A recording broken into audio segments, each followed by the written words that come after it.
Vamos falar de uma coisa que está literalmente debaixo dos nossos pés, mas que a gente quase nunca para pensar.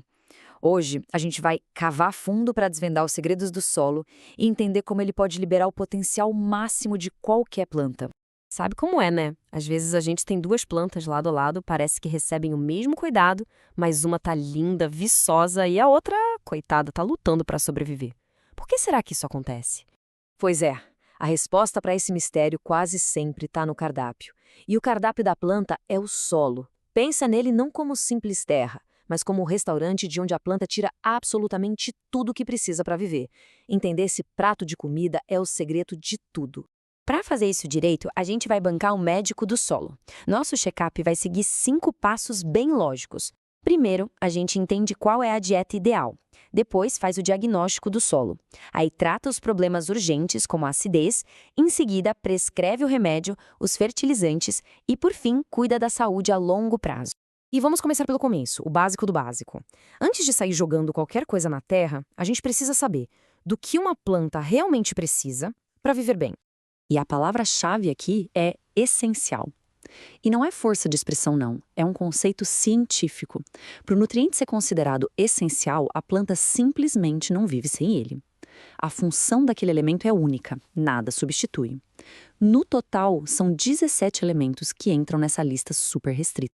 Ok, então a gente já sabe o que as plantas precisam comer.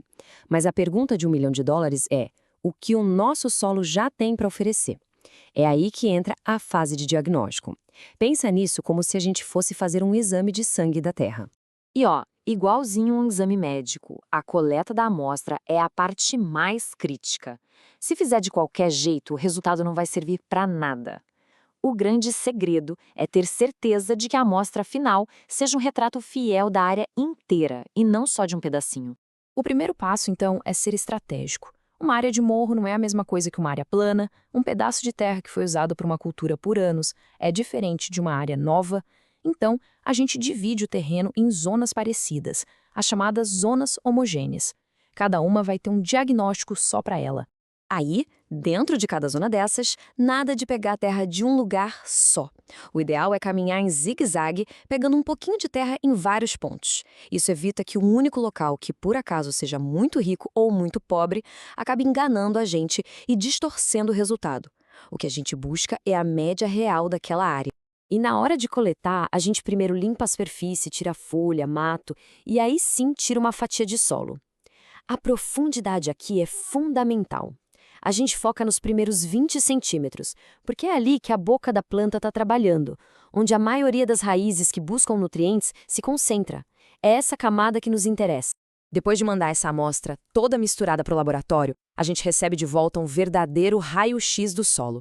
O laudo vai dizer tudo: o nível de acidez, o famoso pH, a quantidade de cada nutriente que está disponível e, muito importante, se tem algum vilão na área, como o alumínio tóxico, que pode travar o crescimento das plantas. Com o resultado na mão, qual é a nossa meta? Simplesmente jogar adubo até atingir 100% de produção? Não. Esse gráfico mostra o conceito do nível crítico. A ideia é que chega um ponto em que o custo do fertilizante extra é maior que o ganho na produção. O ponto de ouro, o lucro máximo, fica ali entre 80% e 90% do potencial máximo. É a lei dos rendimentos decrescentes na prática.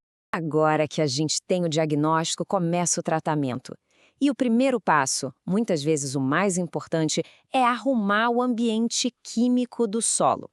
Antes de pensar em nutrir, a gente precisa desintoxicar. A grande maioria dos solos brasileiros é naturalmente ácida, e o tratamento para isso se chama calagem. Imagina que um solo ácido está com uma baita azia. Não adianta oferecer um banquete porque ele não consegue aproveitar. A calagem age como um antiácido. Ela neutraliza essa queimação, que é o alumínio tóxico, e libera os nutrientes que estavam presos ali, deixando a planta absorver tudo.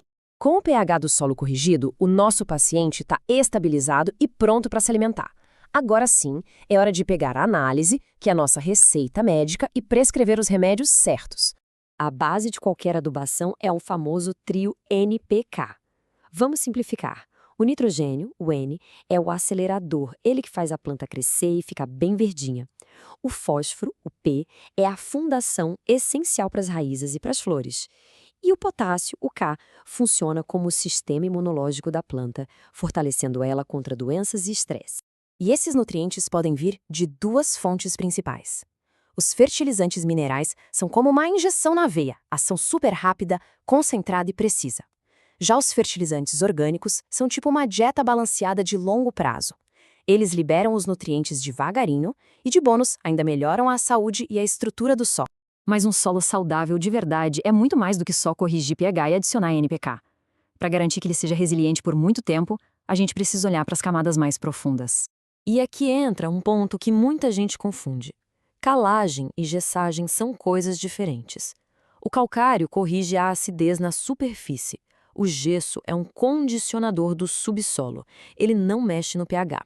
A função dele é levar cálcio e enxofre lá para baixo, melhorando o ambiente para que as raízes possam crescer mais fundo. E por que isso é tão importante? Porque uma planta com raízes profundas é outra história. Ela passa a ter acesso a um reservatório de água e nutrientes muito maior. Na prática, isso significa uma planta muito mais forte e, principalmente, mais resistente a períodos de seca. É um investimento na autonomia da planta. Essa frase resume perfeitamente a filosofia.